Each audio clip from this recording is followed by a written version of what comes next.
नमस्कार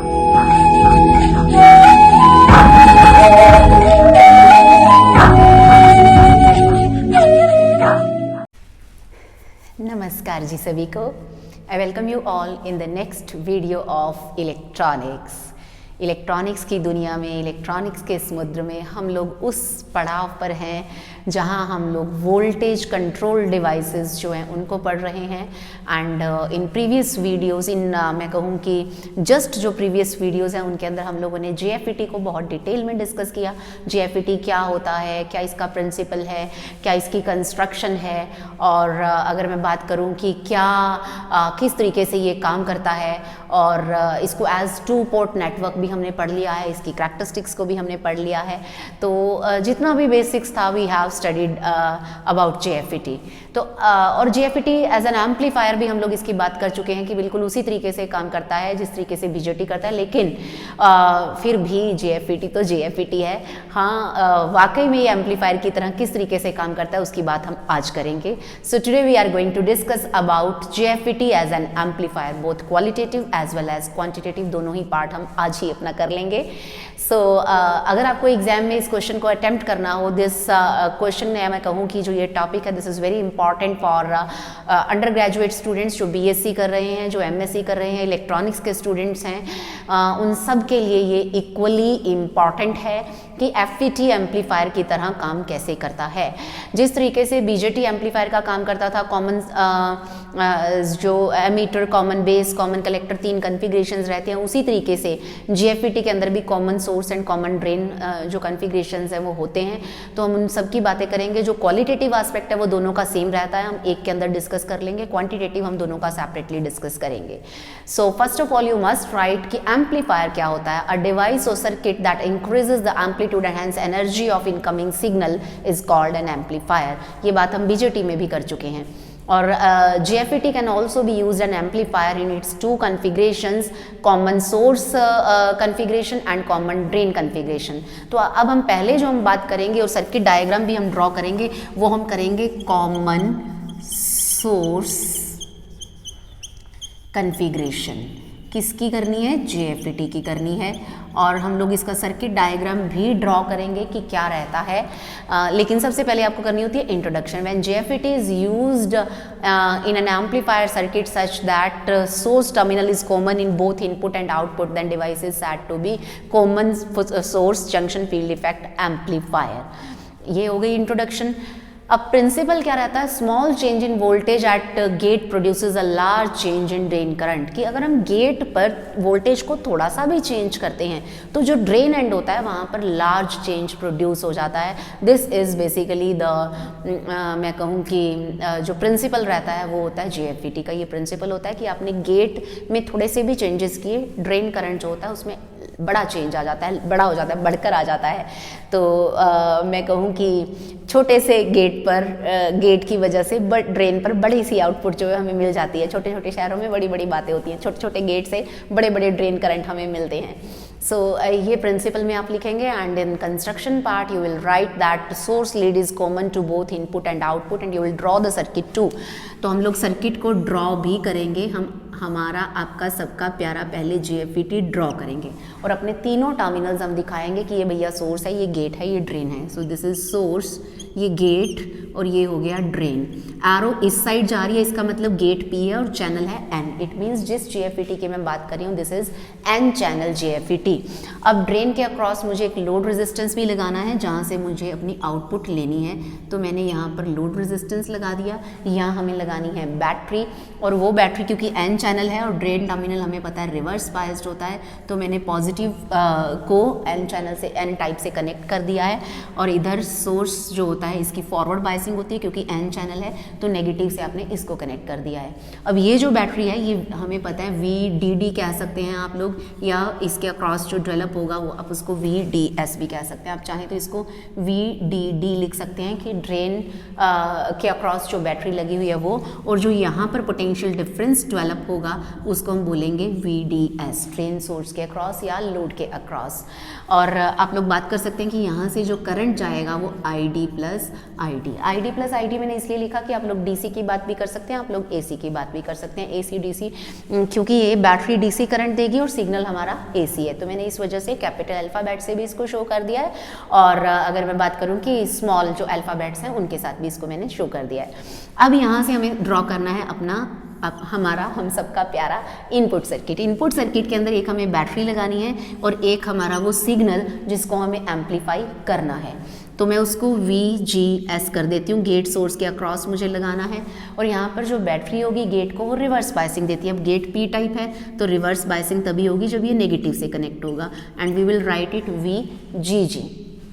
अब यहाँ पर इसके अक्रॉस जो डेवलप होगा वो हमें पता है हमारा VGS होगा। आप इसको स्मॉल लेटर से डिनोट करेंगे तो AC से हो जाएगा, और कैपिटल से डिनोट करेंगे तो DC हो जाएगा। अब यहाँ से मेरा इनपुट सिग्नल कुछ इस तरीके से यहाँ पर आएगा, ये इनपुट का पॉजिटिव हाफ, ये नेगेटिव हाफ, और यहाँ से जो हमें आउटपुट मिलेगी वो हम वर्किंग के साथ साथ देखेंगे कि किस तरीके से आएगी। तो कंस्ट्रक्शन पार्ट में you will draw this diagram and also you will write that in this circuit source lead is kept common to both input and output, and AC signal which is to be amplified is connected in input circuit in series with gate bias battery VGG, and load resistance RL is connected in output circuit to the drain terminal। तो ये हमारे connections हो गए। उसके बाद हमें क्या करना है, we will have to apply Kirchhoff's voltage law to output circuit. बिल्कुल वैसे ही जैसे हमने बीजेटी में किया, बिल्कुल हम वैसे ही यहाँ भी करेंगे। We will have to apply Kirchhoff's voltage law या Kirchhoff second law to output circuit, and according to which sum of all EMFs is equal to sum of all potential differences. अब EMF किसके across होती है, battery के across होती है, तो VDD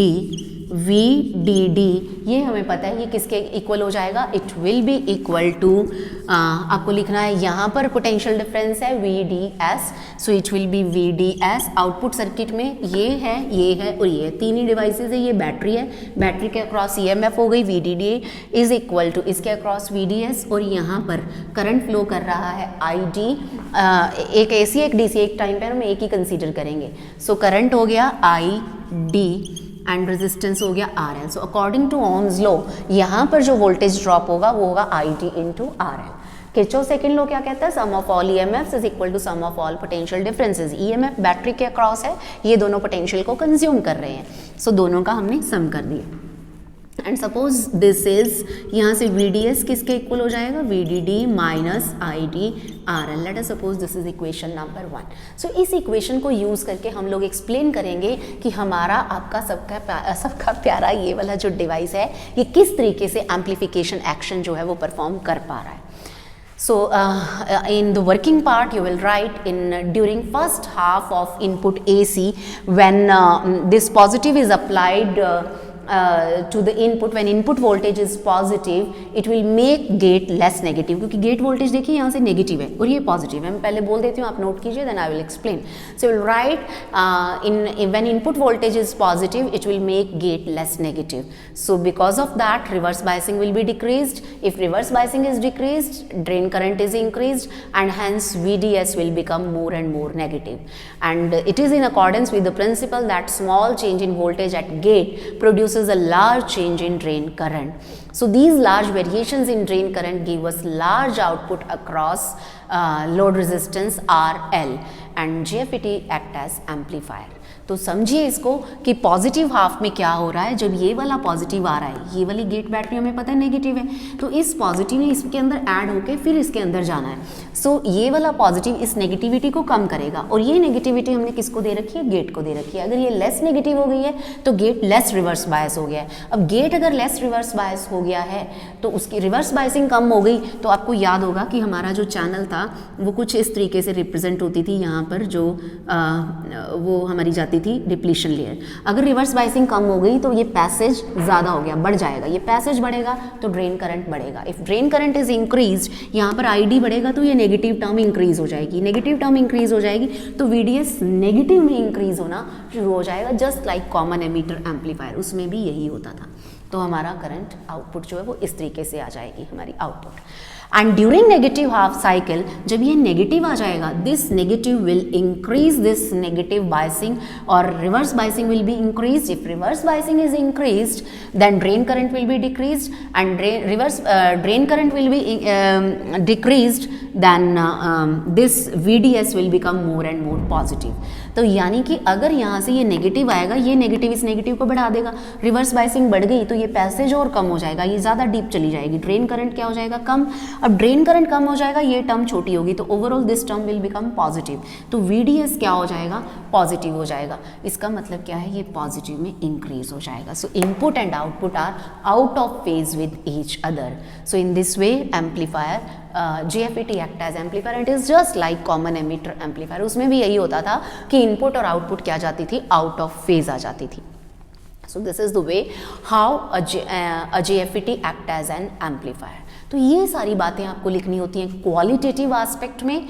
and in quantitative aspect हम लोग इसके वेरियस पैरामीटर्स को फाइंड आउट करेंगे. We will talk about voltage gain, we will talk about output resistance. पहले कॉमन सोर्स के लिए हम लोग फाइंड आउट करेंगे and then we will find out these values for common drain characteristics. So first of all let us discuss these values for, मैं बात करूँ कि कॉमन सोर्स कन्फिग्रेशन. तो आप लोग सबसे पहले वहाँ पर हेडिंग दे देंगे. नंबर 1 हमें क्या फाइंड आउट करना है, voltage gain in case of common source junction field effect transistor. So उसी तरीके से you will have to apply Kirchhoff's voltage law to output circuit. तो यही हमारी equation VDD is equal to VDS plus IDRL, ये हमारी equation है यहाँ पर. तो मान लीजिए इसको मुझे नंबरिंग देने की ज़रूरत नहीं थी, मैं यहाँ से शुरू करूँगी. तो हमारा ये हो गया इक्वेशन नंबर 1. ये है फॉर DC. अगर मुझे इसको फॉर उसके लिए लिखना है, if I am going to write it for AC, तो AC के लिए हो जाएगा VDS plus IDRL is equal to 0, क्योंकि हमारी ये वाली वोल्टेज तो DC है. AC अगर आ रही है तो AC के लिए ये वाली चीज़ 0 हो जाएगी. सो ये हो गया फॉर DC और ये वाला हो गया for AC. Late us suppose this is equation number 2.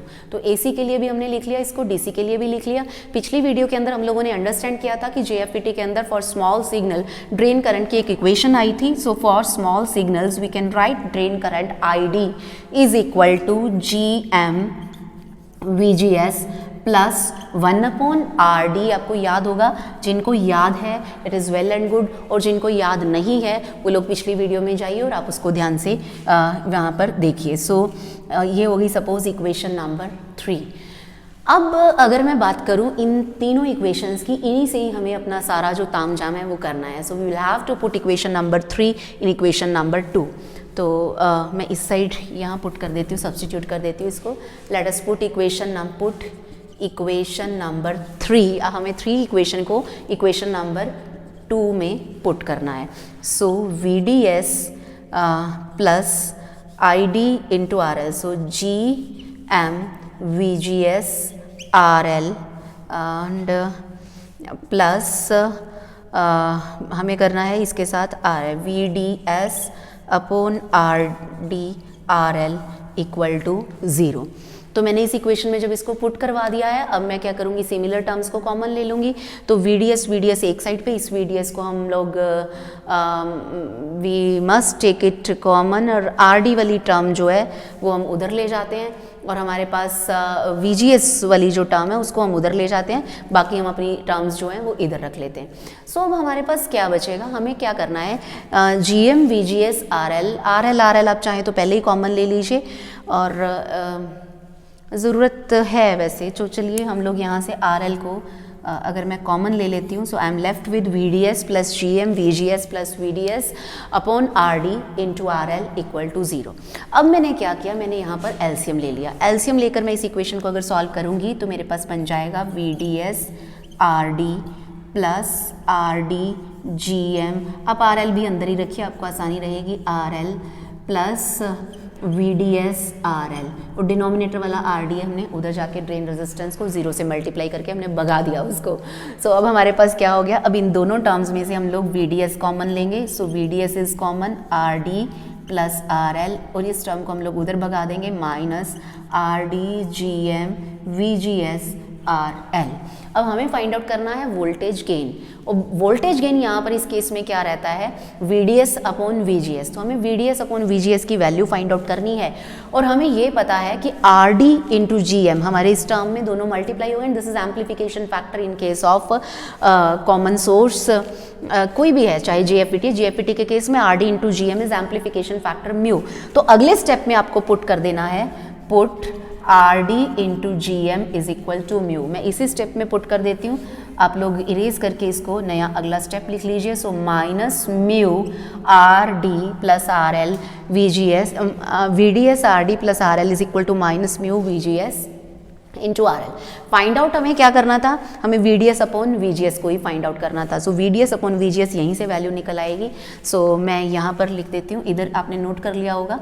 सो मैं यहाँ इरेज कर देती हूँ। So we have to find out voltage gain which is VDS upon VGS। तो यहाँ से VDS अपॉन VGS की वैल्यू निकल आएगी, तो वो हो जाएगी minus mu RL upon RD plus RL। This is the value for voltage gain in case of junction field effect transistor in common source mode. So negative sign यहाँ पर picture में आ गया है। This negative sign will indicate that output is 180 degree out of phase with input.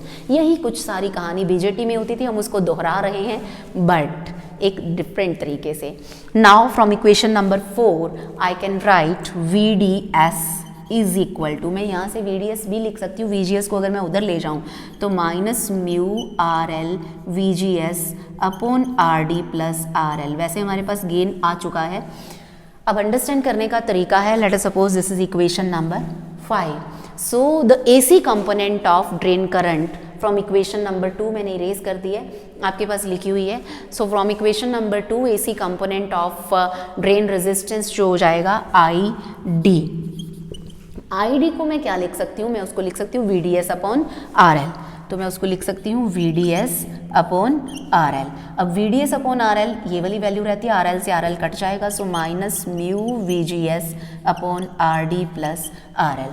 तो यहाँ से मेरे पास ड्रेन करंट भी आ जाता है। मैं चाहूँ तो AC कंपोनेंट जो है वो कौन सा है, कितना है ड्रेन करंट में, मैंने वो भी फाइंड आउट कर लिया। अदरवाइज हमारे पास ड्रेन करंट स्मॉल सिग्नल के लिए एक्सप्रेशन थी, वो डिटेल्ड एक्सप्रेशन थी। यहाँ पर वोल्टेज गेन भी हमने फाइंड आउट कर लिया है।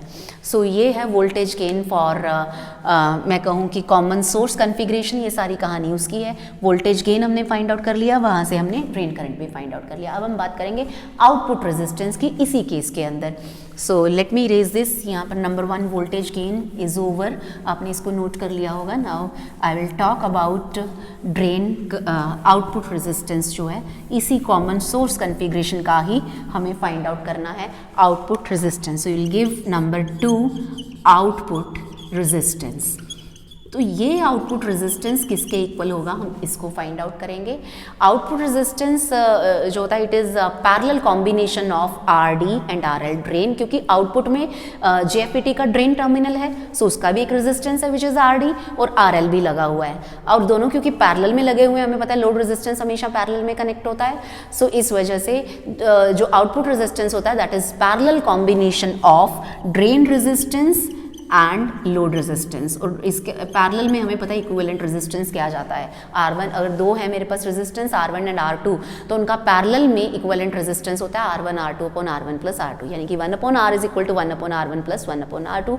मैंने उस कॉन्सेप्ट को डायरेक्टली यूज़ कर लिया। आपको इक्विवेलेंट सर्किट याद होगा जो हमने पिछली वीडियो के अंदर ड्रॉ किया था, यहाँ पर उसमें हम यहाँ पर ये हो गया सपोज जो ड्रेन रेजिस्टेंस है, और ये हो गया म्यू VGS। सीरीज़ में हमने इन दोनों को यहाँ पर लगा दिया। ड्रेन रेजिस्टेंस भी मैंने शो कर दिया है, this is my load resistance. So this is equivalent circuit of output circuit. और यहाँ पर हमें पता है हमारी VDS होती है और इधर से हम VGS देते हैं। सो ये कहानी हो गई। यहाँ से हमें पता है हमारा ड्रेन करंट जो है वो भी फ्लो करता है लाइक दिस। तो ये हो गया आउटपुट रेजिस्टेंस किस तरीके से फाइंड आउट करना है और वोल्टेज गेन किस तरीके से फाइंड आउट करना है। Now we must talk about common drain configurations, या जिसको हम सोर्स फॉलोअर भी बोलते हैं। So let us discuss that. तो उसके लिए हमें सर्किट डायग्राम भी अपनी बनानी होगी। अब हमें क्या करना है, अब हमें ड्रेन जो है उसको कॉमन करना है एज कंपेयर टू गेट। तो चीज़ें यही रहेंगी, बस थोड़ा थोड़ा आप कहेंगे कि ट्विस्ट आ जाएगा सर्किट के अंदर, तो हम उसको भी ड्रॉ करेंगे। सो लेट मी डिस्कस, यहाँ से इरेज कर देते हैं।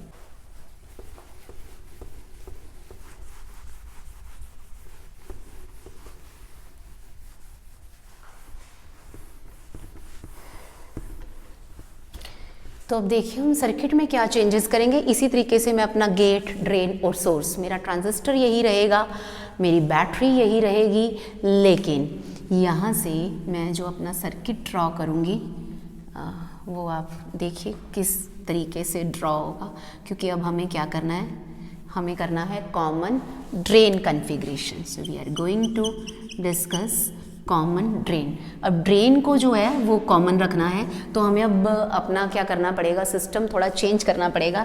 यहाँ पर सोर्स के साथ मैं एक सोर्स रेजिस्टेंस लगा दूंगी RS, जो ये रिप्रेजेंट करेगा कि ये सोर्स टर्मिनल के साथ कनेक्टेड है। यहाँ हमारा जो सिग्नल है वो रहेगा ही रहेगा, इट वाज VGS, हमें पता है V capital GS plus V small GS, वही AC DC वो सारी चीज़ें ऐसे रहेंगी। इसके अलावा यहाँ से क्योंकि इसको रखना है कॉमन, तो यहाँ मैं लोड रेजिस्टेंस जो है वो नहीं शो कर पाऊँगी। ये सर्किट हो गया। अब क्योंकि सोर्स रेजिस्टेंस पिक्चर में आ चुका है, तो आई विल टॉक अबाउट, यहाँ पर जो हमें मिलेगी वो हो जाएगी VDS प्लस VDS, AC और DC, और ये वाला जो हमारा सोर्स रहेगा, सोर्स इसके अक्रॉस हम लेंगे अपनी output VO plus VO, AC and DC, और इधर हमें पता है इनपुट में क्या जाती है, वही AC एंड DC, कैपिटल में DC और स्मॉल में AC। So this is the circuit for common drain configuration, जिसको हम सोर्स फॉलोअर भी बोलते हैं। We also call it source follower.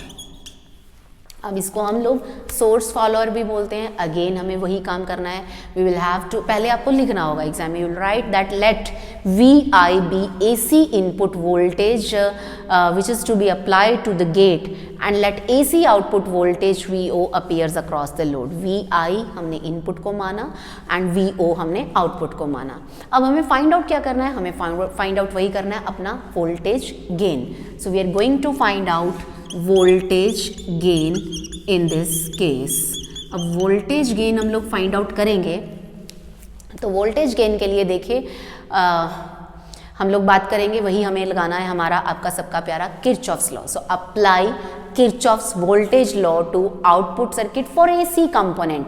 अब आउटपुट सर्किट में वही मेरे पास यहाँ पर VDS है, इसके अक्रॉस ट्रांजिस्टर के अक्रॉस VDS है, और सोर्स रेजिस्टेंस के अक्रॉस हम आउटपुट ले रहे हैं, तो ओम्स लॉ लगा के उसके अक्रॉस कितना पोटेंशियल ड्रॉप होगा, ID into RS। So VDS plus ID into RS it will be equal to 0, क्योंकि AC में जो ये वाली VDD है ये हमें AC नहीं दे रही है, it is providing us DC only. So VDS plus ID RS equal to 0। तो इसमें मैं इक्वेशन नंबर्स भूल गई हूँ, चलो इस कॉन्फ़िगरेशन के लिए हम इसको फिर से 1 मान लेते हैं। Late us suppose this is equation number 1। फिर वही से इक्वेशन हम लोग लिखेंगे हमारी for small signal general equation for drain current in case of JFET। हमें पता है ID किसके इक्वल होता है, it is GM VGS plus 1/RD VDS। This is equation number 2। Now AC component of gate to source voltage is, AC component क्या हो जाएगा, VGS is equal to VI minus IDRS, क्योंकि देखिए VI input voltage हो गई। अब transistor के across वहाँ पर सोर्स रेजिस्टेंस भी लगा हुआ है, कुछ कंजम्पशन वो भी कर जाएगा पोटेंशियल की, तो VI में से ID माइनस RS कंज्यूम कर लिया सोर्स रेजिस्टेंस ने, तो बचा हुआ हमारा ट्रांजिस्टर के अक्रॉस अपीयर होगा which will be VGS। So VGS is equal to VI minus IDRS। This is equation number 3। Now put the value of VDS from equation number 1 in equation number 3। तो यहाँ से देखिए ये VDS की value यहाँ से क्या आ जाएगी, माइनस ID इंटू RS, और ये हमारा ID RS यहाँ पर पड़ा है। So VGS is equal to VI plus VDS, ये हमारे पास बन जाएगा। And suppose this is equation number 4। सो अब हमारे पास क्या हो गया है, अब हमें क्या करना है, we will have to put equation number 2 in equation number 1। अब हम ID की वैल्यू इस इक्वेशन से निकालेंगे और हम उधर पुट करा देंगे, यही हमने वहाँ पर भी किया था। सो पुट हमें क्या करना है, यहाँ इक्वेशन नंबर 1 के अंदर आई डी की वैल्यू पुट करनी है फ्रॉम इक्वेशन नंबर 2, ये वाली वैल्यू इसके अंदर हम पुट करवाएंगे। तो वही जैसे हमने पीछे किया था कॉमन सोर्स कॉन्फ़िगरेशन में, I D into G M, I D की तो वैल्यू है, आर एस से मल्टीप्लाई करना है। So G M V G S plus 1/RD VDS into R S equal to 0। अब कुछ नहीं करना है, उसी तरीके से हम लोगों ने आर डी को एलसीएम लेना है, मल्टीप्लाई करना है जैसे हमने पीछे किया था। तो R D V D S plus R D V D S, R D G M V G S है ये, plus V D S R S यहाँ पर भी रहेंगे, आर एस अंकल, equal to 0। This is suppose equation number 5। तो यही काम हमने पहले भी किया था, आर डी का एलसीएम लिया, उन्हें पुट करवा दिया। Now put equation number 4 in equation number 5। यहाँ पर हम पुट करवाते हैं V I plus V D S है हमारा, ये किसके इक्वल है, वी जी एस के। तो अब हमें क्या करना है, हमें वी जी एस की वैल्यू जो है उसको पुट करवाना है। Now put equation number 4 in equation number 5। अब हमारा यहाँ पर वी जी एस ये है, so R D V D S plus R S R D G M, V G S की वैल्यू है V I plus V D S plus V D S R S equal to 0। So अब हमें क्या करना है, V D S जिन terms में से है उन सारी टर्म्स में से हम लोग वी डी एस कॉमन निकाल लेंगे, उसके अलावा हमारे पास सिर्फ वी आई की टर्म रह जाएगी।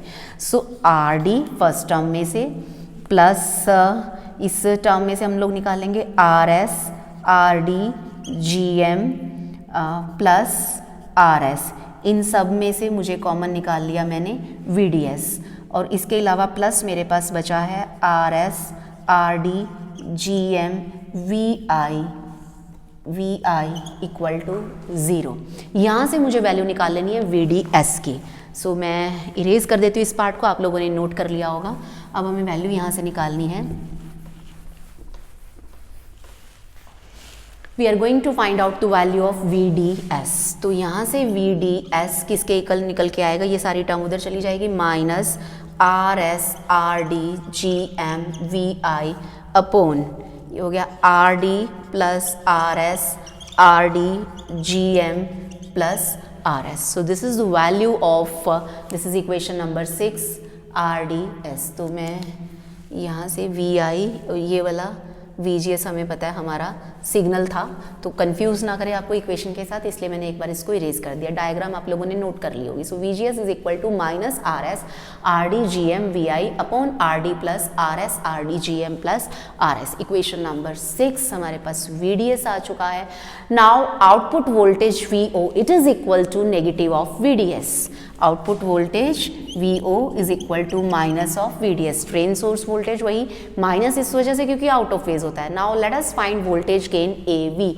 अब वोल्टेज गेन ए वी ये भला क्या होता है, V O by V I होता है। अब वी ओ हमें पता है minus V D S upon V I. अब ये वी आई इधर ले आएंगे आप, तो ये माइनस इसका खत्म हो जाएगा, तो हमारे पास क्या बचेगा, आप यहाँ वैल्यू को पुट कीजिए, it is R S R D G M upon R D plus R S R D G M plus R S. This is the value for voltage gain. अब आप चाहें तो G M into R T, G M into R T, G M into R D हम बड़ी देर से लिख रहे हैं, हम चाहें तो इसको म्यू लिख सकते हैं, amplification factor. So it will become mu R S upon R D plus R S mu plus R S. यहाँ से चाहें तो अगेन आर एस आप कॉमन लीजिए, अंदर म्यू प्लस 1 हमारे पास रह जाएगा। So we will be left with mu plus 1 into R S. आप चाहें तो अब आर एस को भी कॉमन निकाल के you can get it cancelled, तो हमारे पास जो वोल्टेज का गेन हो जाएगा, मैं इधर इरेज करके अब दोबारा यहाँ लिख देती हूँ इसको।